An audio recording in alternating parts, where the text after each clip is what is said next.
안녕하세요. 사랑하는 나그네 교회 교회 여러분, 그리고 하나님의 말씀을 감사함으로 같이 읽어가는 그리스도 안의 형제 자매된 교회 여러분, 복된 주일을 주님 앞에서 잘 예배하셨는지요? 예배 절신 분도 계시겠고 이미 예배하고 난 늦은 시간일 수도 있겠습니다. 오늘 우리가 살피는 성경의 본문은 시편 68편입니다. 68편은 어제 우리가 살폈던 66편과 67편, 그것과 더불어서 다윗이 올리고 있는 찬송시입니다. 그러니까 하나님의 권능과 구원의 놀라운 일로 인해서 또 신실하심, 그의 지혜, 이것을 인해서 하나님께 감사하여 올리는 시, 그것이 바로 이제 66, 67편과 더불어서 68편인 일종의 찬양시다 할 것입니다. 이 내용 속에는 공고함, 슬픔, 탄식보다는 하나님이 행하신 일에 대한 또 그 행하실 것을 간구하는 것으로 인해서 적극적인 의미에서 하나님께 찬송 올리는 형편으로 전체 내용이 구성되어 있죠. 1절부터 한번 천천히 읽으면서 오늘은 이제 35절까지 읽어와야 되는데 내용을 천천히 읽으면서 늘어지지 않는 시간 내에 이것을 전체적으로 다 맞출 수 있도록 하겠습니다. 1절, 하나님이 일어나시니. 원수들에게 어떤 일이 일어날까요? 하나님이 일어나시면 원수들은 흩어지며 주를 미워하는 자들은 주 앞에서 도망하게 됩니다. 그게 1절의 내용이죠. 2절, 근데 그들의 흩어짐, 과연 어떤 모습일까? 무엇에 빗댈 수 있을까? 2절에 나옵니다. 연기가 불려가듯 그들을 몰아내소서. 불 앞에 미리 녹음같이 악인이 하나님 앞에서 망하게 하소서. 그들이 얼마나 세력을 자랑했겠어요. 근데 하나님이 일어나시면 연기가 불려가듯 미리 불 앞에 주르륵 놓아버리는 것과 불과합니다. 이런 악인의 멸망을 보는 의인의 반응은 어떨까? 3절에 의인은 기뻐하여 하나님 앞에서 뛰놀며 기뻐하고 즐거워할지어다. 4절, 하나님께 노래하며 그의 이름을 찬양하라. 하늘을 타고 광야에 행하던 이를 위하여 대로 큰 길을 수축하라, 만들라. 그의 이름은 여호와이시니 그의 앞에서 뛰놀지어다. 악인의 멸망을 보고 이렇게 뛰놀며 기뻐하는 것이 좀 덕습지 않게 보일까요? 아민이 악인이지만 멸망하는 것을 보고 이렇게 기뻐 뛰놀다니. 근데 지금 이런 기뻐 뛰놀은 인간의 보복에 대한 심리의 만족이 아니라 하나님의 공의의 실현에 대한 찬양입니다. 하나님께서는 악인을, 불의한 자를 멸하셔서 공의를 세우시고, 그러므로 인해서 악인이 불의를 행하여 어려움을 줬던, 환난을 당했던 고아나 과부들을 오히려 돌보고 구원해내시는 긍휼을 베푸시는 겁니다. 그러니까 하나님의 그 공의와 긍휼에 대한 영광을 찬송하면서 기뻐하는 것이죠. 그의 거룩한 5절을 볼까요? 그래서 그의 거룩한 처소에 계시는 하나님은 고아의 아버지시며 과부의 재판장이시라. 그러니 하나님의 그래서 불의를 심판하시는 하나님의 공의를 우리가 찬송하게 되는 거죠. 6절, 또 6절에 보면 하나님께서 도우시는 이가 고아와 과부 외에 또 다른 자가 나옵니다. 누군가 잘 보실까요? 하나님이 고독한 자들은 가족과 함께 살게 하시며 하나님이 갇힌 자들은 이끌어내서 형통하게 하십니다. 고독한 자가 가족과 함께 산다는 것은 하나님 나라의 영적인 친목을 나누는 교우들이 있게 되는 거죠. 교회 안에서 하나님께서 자꾸 만날 영적인 벗들을 줍니다. 그걸 말씀하고, 갇힌 자들은 그러니까 또 무고하게 억울하게 세상에서 핍박과 박해를 받아 갇힌 자들, 그런 자를 이끌어내십니다. 영적인 의미는 다 그대로 또 적용 해석할 수 있겠죠. 이런 자들을 형통하게 하십니다. 오직 거역하는 자들의 거처는 메마른 땅이로다. 그들은 메마른 땅에 버려진 바 되며 죽음이 기다릴 것입니다. 하나님이 과연 이렇게 하실까? 믿을만 할까요? 다윗은 과거에 이미 하나님께서 이와 같이 행하셨다는 사실을 노래합니다. 7절부터 18절까지 이어지는 내용인데, 사실 우리는 성경을 좀 읽어서 7절부터 18절까지 내용이 낯설지가 않습니다. 다 잘 아는 내용이에요. 한번 읽어볼까요? 7절, 하나님이여 주의 백성 앞에서 앞서 나가사 광야에 행진하셨을 때, 불기둥 구름기둥 앞에 나가셨잖아요. 8절, 땅이 진동하며 하늘이 하나님 앞에 떨어지며 천지가 개벽하는 것이죠. 저 시내야 산도 곧 하나님 곧 이스라엘 하나님 앞에서 진동한나이다. 구름이 쫙 둘러싸고 번개가 부르릉 치고 우르릉 소리 났으면서 그들에게 하늘과 땅을 움직이시는 하나님을 나타내 보이셨어요. 9절 하나님이여 주께서 흡족한 비를 보내사 주의 기업이 곰핍할 때에 주께서 그것을 견고하게 하셨고 비를 내려 마른 땅 적시어 양식 얻을 수 있게 하셨고요. 10절 주의 회중을 그 가운데 살게 하셨나이다. 그렇죠? 하나님이여 주께서 가난한 자를 위하여 주의 은택을 준비하셨나이다. 어렵고 가난한 자가 이것은 이스라엘 전체가 되겠죠. 하나님의 그 백성들을 다른 나라에 비해서 가난한 자라 약한 자가 됐어요. 주의 은택을 준비하셨나이다. 주께서 말씀을 주시니 소식을 공포하는 여자들은 큰 무리라. 말씀을 주신 것은 어떤 소식을 전해줬다는 거죠. 뜻과 교훈을 알려줬는데 소식을 공포하는 여자들이, 그러니까 소식을 공포하는 여자들은 뭐냐면 전쟁에 나간 군대가 돌아와서 승리를 선언하거나 어떤 상황을 설명하면 그 사실을 들어서 제일 먼저 알리는 게 여자들이에요. 보라! 우리의 군대가 나갔는데 이겼다! 하고 여자들이 이제 그 사실을 공포하듯이 소식을 공포하는 여자들은 큰 무리라. 이들이 뭘 공포할까요? 12절 여러 군대의 왕들이 도망하고 도망하니 집에 있던 여자들 탈춤을 나눈도다. 도망하고 도망한 승리 소식을 여인들이 물리적 외치고 그러자 집에 있던 여자들 와서 전리품을 탈취할 만큼 압도적인 승리를 거두게 됐다라는 사실을 알리게 된다는 거죠. 다 하나님이 이스라엘 위하여 전에 행하셨던 일입니다. 13절 너희가 양우리에 누울 때에 양우리 누울 때 그 날개를 은으로 입히고 그 깃을 황구로 입힌 비둘같이 됐다. 같도다 하니까 평화롭고 영광스러운 지위와 넉넉함을 가지고 있겠다는 사실을 의미하죠. 아름답죠. 14절 전능하신 이가 왕들 그 중에서 흩으실 때에 살몬의 눈이 내림 같다. 살몬 곧 살몬 산지를 의미합니다. 살몬은 이름이에요. 그러니까 살몬 산지에 눈이 훅 내릴 때 그 눈을 쭉쭉 내쫓는 것처럼 전능하신 이가 왕들을 흩으실 때는 아까는 뭐 연기와 같다 했는데 그 살몬에서 내린 눈들처럼 눈이 날린 것 같다. 눈이 뭐 바람 불면 날리는 거잖아요. 그런 것처럼 쫓겨나는 거죠. 아무리 큰 눈이 내려도 하나님이 바람을 확 물고 가시면 눈바람이 쫙 옆으로 눈바람이 날아가잖아요. 버틸 힘이 없죠. 15절 바산에 사는 하나님의 산이요 바산에 사는 높은 산이로다. 무슨 뜻일까요? 이것은 16절을 보면 이해가 됩니다. 너희 높은 산들아 어찌하여 하나님이 계시라는 산을 시기하여 보느냐. 여기서 높은 산이라는 것은 결국 바산에 사는 하나님께 교만한 자들, 곧 이방인을 가리킨 거예요. 그러니까 이들이 하나님이 계시라는 산들을 시기해 봅니다. 저런데 무슨 하나님이 계실 만한가? 계속 16절 읽어볼까요? 진실로 여호와께서 이 산에 영원히 계시로다.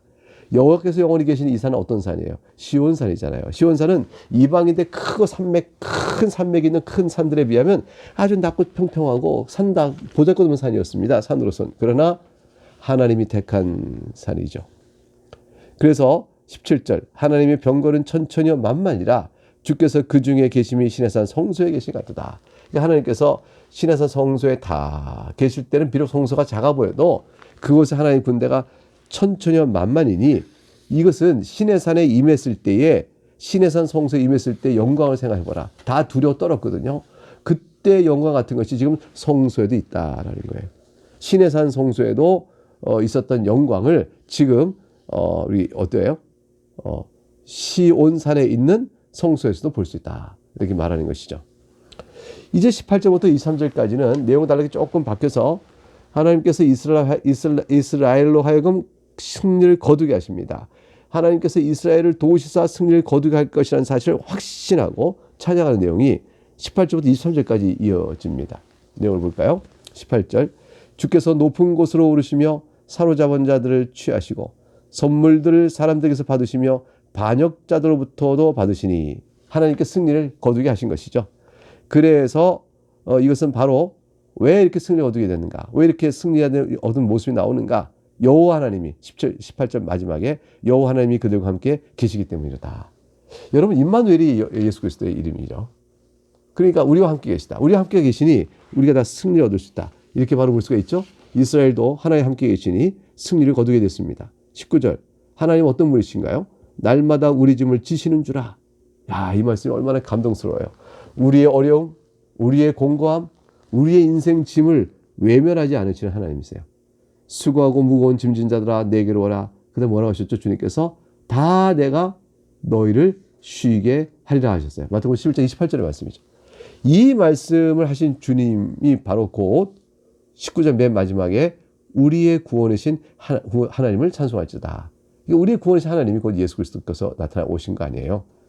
하나님은 우리의 구원의 하나님이시라. 20절 사망에서 벗어남은 주 여호와로 말미암거니와. 우리 이걸 신약적 표현하면 어떻게 될까요? 우리 주 예수 그리스도는 우리의 구원의 주님이시라. 사망에서 벗어남은 즉 우리 주 예수로 말미암거니와 이렇게 되겠죠. 하나님 그의 아들을 이 땅에 보내셔서 우리 주 예수 그리스도로 말미암아 우리의 구원의 주가 되게 하셨으니까요. 21절 그의 원수들의 머리 곧 죄를 짓고 다른 자의 정수리는 하나님 쳐서 깨뜨리시로다. 이게 예언돼 있죠? 창세기 3장 15절에 뱀의 후손은 그의 뒤꿈치를 상하게 할 것이지만 그가 그의 머리를 상하게 할 것이라. 오늘 그 말씀이 그대로 나옵니다. 21절 원수의 머리 곧 죄를 짓고 있는 자의 정수리를 하나님께 쳐서 깨뜨리시라. 하나님 쳐서 깨뜨리신 이 일이 오늘 우리에게 예수 그리스도 안에서 성립이 되어졌죠. 그러니까 구약의 이스라엘 백성들이 이러한 일을 경험하면 원수를 이렇게 치는 걸 경험하면 이것은 곧 후에 오실 메시아의 하신 사역을 나타내고 있는 것이다. 이렇게 이제 연결되고 있는 거죠. 구약 백성들이 다윗은 그걸 봐요. 다윗은 선지자를 보고 근데 이들은 하나님 여호와 하나님의 직접적인 다스림 속에서 승리 얻을 것을 보고 의지하게 되는 것이죠. 자, 22절 주께서 말씀하시기를 내가 그들을 바산에서 돌아오게 하며 바다 깊은 곳으로 나오게 하고. 바산은 적의 세력입니다. 바다 깊은 곳도 적의 세력을 의미합니다. 적의 포로 잡힌 자라 할지라도 거기서 나오게 할 것이며 네가 그들을 심히 치고 이스라엘이 도리어 자기를 사로잡았던 자들을 심히 치고 그들의 피에 네 발을 잠그게 하며 승리를 얻을 것이라는 거예요. 완전한 승리. 네 집의 계효로 네 원수들에게서 재분깃을 얻게 하리라 하시도다. 다 그들의 영화를 무너뜨리고 이스라엘이 승리를 개선장군 승리를 얻고 취할 전리품을 얻을 수 있게 되었음을 말하는 것입니다. 이제 24절과 31절에 달려가면요. 구원을 이루시고 이제 구원을 다 성취하시고 성소로 다 개선장군이 되셔서 개선의 왕이 되어서 개선의 임금이 돼서 성소 행차하신 주님의 모습을 보고 환희에 차서 소망 중에 바라며 찬송하는 내용이 24절부터 31절의 내용입니다. 24절 볼까요? 하나님이여 그들이 주께서 행차하심을 보았으니 곧 나의 하나님 나의 왕이 성소로 행차하시는 것이라. 여러분 이 모습을 우리가 주일날 볼 수 있을까요? 예배로 내일 이제 나오실 텐데 내일 나오실 때 예배로 오시면서 이곳으로 행차하신 주님 이스라엘 지금 성소에 행차하신 주님을 보듯이 우리는 승리하여 우리에게 오시는 교회를 예배로 나오신 예수님 그분을 우리가 지금 여기서 24절 말한 대로 행차하시는 나의 왕이요 나의 하나님이시다 라고 고백할 수 있으시겠습니까? 25절에 소고치는 처녀들 중에 노래 부르는 자들은 앞서고 악기를 연주하들은 뒤따르니라. 찬양대가 온 것이죠. 26절 이스라엘 근원에서 나온 너희여. 이스라엘 근원은 육적으로 말하면 야곱부터 12지파 나오니까 야곱을 가리켜요. 그런데 더 근원은 뭐니까 하나님 자신이죠. 하나님의 선택을 받아 너희가 나왔다. 이렇게 볼 수 있는 거죠. 그래서 육체로는 야곱이겠고요. 또 영혼전에는 하나님의 선택을 받아 나온 너희여. 대회 중에 너희가 모인 큰 모임 중에 하나님 곧 주를 송축할지어다. 우리가 할 바는 하나님을 송축하는 것 외에 더 기쁨이 없고 이것이 우리가 살아가는 존재 이유입니다. 27절 거기에는 그들을 주관하는 작은 베냐민과 유다의 고관과 그들의 무리와 스불론의 고관과 납달리의 고관이 있다. 12지파를 쭉 다 얘기하려다가 몇 가지 대표적으로 얘기했어요. 베냐민은 왜 작으냐? 지파 수가 제일 작아요. 그게 작은 베냐민입니다. 28절 네 하나님이 너의 힘을 명령하셨도다. 하나님이여 우리를 위하여 행하신 것을 견고하게 하소서. 예루살렘에 있는 주의 전을 위하여 왕들이 주께 예물을 드리니다. 이스라엘 자체의 힘을 하나님께서 강하게 하셨어요. 그리고 그 모든 것은 하나님께서 견고케 하신 것이다. 이걸 이제 고백하게 되죠. 그래서 하나님의 능력을 힘입어 이스라엘이 굳게 섰을 때 열방을 제압할 수가 있었습니다. 예루살렘에 있는 주의 전 성소죠. 그걸 위하여 또 이제 솔로몬이 졌으면 이제 성막이 아직은 솔로몬이 성소를 짓기 전이니까 성소로 하지만 사실 성막이죠. 예수 있는 주의 전을 위하여 왕들이 주께 예물을 드리이다. 이렇게 되어 있어요. 30절. 갈밭의 들짐승과 이제 29절에 왕들이 주께 예물을 드린다고 했죠. 왕들. 이방 나라의 왕들이에요. 이 왕들이 열왕들의 30절이니까 갈밭의 들짐승이 누굴까요? 갈밭이라는 것은 갈대밭이잖아요. 갈대밭 사이에 숨어지는 들짐승, 악어 같은 것들, 맹수죠. 위험하죠. 마음 났다가 탁 물려서 그냥 잡혀먹게 됩니다. 이런 이방 나라를 가리킨 거죠. 그러니까 갈밭의 들짐승, 이방 나라들, 열방이에요. 그러니까 29절에 왕들 주께 나와 예물을 드린다고 했는데 회개하는 이방인들은 왕께 나와 예물을 드리게 될 것입니다. 그리고 이제 갈밭 들짐승과 숫소의 무리다. 이것은 이방 나라의 군사들을 의미하고요. 만민의 송아지다. 이방 나라의 백성들을 의미한다고 볼 수 있어요. 이방 세력 전체를 백성부터 군사들과 왕까지 하나님께서 꾸짖으시고 30절 은조각이라는 것은 이들의 부귀를 말하죠. 부귀를 은은 부귀의 상징이니까 은조각이라는 것은 그들이 가진 재물들을 이런 뜻이라 할 수 있고요. 또는 우상을 은으로 막 만드니까 은장색 입히고 우상을 파괴한 조각들이라고 할 수 있어요. 그들을 발 아래 밟으소서 그랬어요. 그러니까 하나님께서는 저들이 부귀와 힘을 전쟁에 패하여 산산조각날 텐데 그것들을 발 아래 밟아버리시고 우상이 있어? 우상이 저들이 돕겠습니까? 은으로 된 우상 조각도 산산인 조각 내어 밟아버리십시오서. 그가 전쟁을 즐기는 백성을 흩으셨도다. 하나님의 공의의 승리를 찬양하는 것입니다. 31절 고관들이 애굽에서 나오고 구스는 하나님을 향하여 그 손을 신속히 들려오다. 이제 이렇게 됐으니까 항복선을 한 거죠. 고관들이 애굽에서 나오면서 어떻게 해요? 항복합니다. 또 구스인데 하나님을 향하여 손을 신속히 듭니다. 항복합니다. 손을 들잖아요. 이렇게. 또는 예물을 바치려고 손을 들고 이렇게 나오는 것이 있죠. 어쨌건 저들이 다 하나님 앞에 무릎을 꿇는 일이 있게 될 것이다. 이렇게 하나님의 구원을 이루고 성소를 행차하시며 받으시는 영광의 찬송을 우리에게 보이셨습니다. 우리가 예배 나올 때 예수 그리스도를 찬송한다 이런 걸 한번 생각해 보세요. 주님께서 지금 예배를 받으시고 또 성부 성자 성령 하나님께 예배를 받으시고 또 이 주님이 쫙 오실 때 우리가 다 손들어 주님을 찬양하는 모습으로 나가는 것. 그것이 바로 예배다. 이렇게 생각하면 참 아름답죠. 그러므로 우리가 나온 결론은 뭡니까? 32절, 35절 이 4절의 말씀 속에는 찬양하라. 하나님을 찬양하라. 그것이 이제 요약된 정리입니다. 32절 땅의 왕국들아 하나님께 노래하고 주께 찬송할지어다. 땅의 왕국 온 이스라엘에 있는 나라를 가리켜요. 33절 옛적 하늘들의 하늘을 타신 자에게 옛적 이게 딱 끝나고 옛적 하늘이 아니고 옛적의 하늘들의 하늘 이렇게 끌어집니다. 옛적이라는 것은 태초를 의미해요. 태초부터 영원전부터 태초부터 옛적부터 계신 하나님을 의미하는 것입니다. 그리고 하늘의 하늘들은 것은 공간 하늘이 아니고 공간 하늘들의 하늘이에요. 그러니까 영적인 하늘, 즉 하나님이 계신 처소를 의미합니다. 초월적 하늘이죠. 하나님이 계신 처소. 그 하늘의 하늘을 타신 자에게, 그곳에 앉으신 자에게 찬송하라. 주께서 그 소리를 내시니 웅장한 소리로다. 그랬어요. 34절 너희는 하나님께 능력을 돌릴지어다. 그의 위엄이 이스라엘 위에 있고 그의 능력이 구름 속에 있도다. 하나님의 능력은 얼마나 무서워요. 근데 그 이방을 다 제압하고 하나님의 능력으로 승리를 선언하실 때 그때 하나님의 능력은 우리의 자랑이요 힘이 되는 것입니다. 35절 마지막 절이죠. 하나님이여 위엄을 성소에서 나타내시나이다. 이스라엘의 하나님은 그의 백성에게 힘과 능력을 주시나니 하나님을 찬송할지어다. 여러분에게 이스라엘 백성에게 하나님에게 즉 주를 믿는 교회 백성에게 모든 성도에게 힘과 능력을 주십니다. 그랬어요. 우리에게 힘과 능력을 주십니다. 여러분이 필요한 힘은 어떤 걸까요? 하나님께 바라는 힘은 어떤 것일까요? 여러분 인생 속에서 죄와 싸워 이겨가며 또 영육 간의 강건함을 유지하기 필요한 힘. 그 주께서 다 공급해 주세요. 자, 그래서 반드시 우리의 최고의 대적이 영원한 대적인 사탄 말이죠. 그는 정수리가 메시아가 오셔서 짓밟아 버릴 만큼 그 악에 대해서 불의에 대하여 하나님 공의로 심판하실 것입니다. 그럼 우리에게는 죄 용서와 하나님의 사랑으로 영원한 안식을 베풀어 주실 것이니 우리 향한 긍휼을 우리가 또한 찬송하게 될 것입니다.